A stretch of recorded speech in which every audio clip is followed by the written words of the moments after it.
Create a new folder.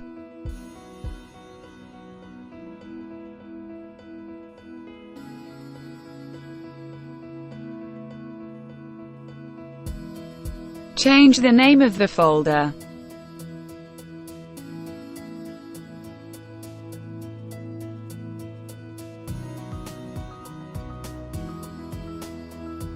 Reorganize the project's structure.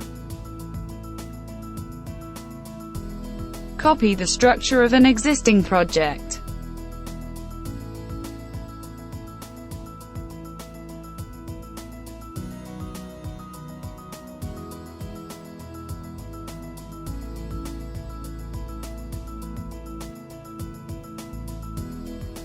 Manage notifications.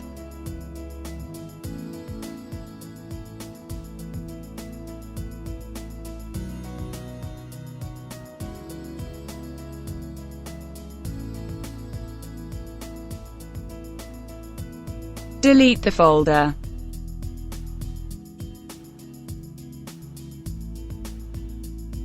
Find documents shared in the BIM Share.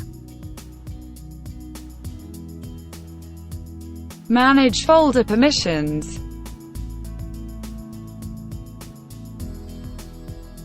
Select the user and grant appropriate permission levels.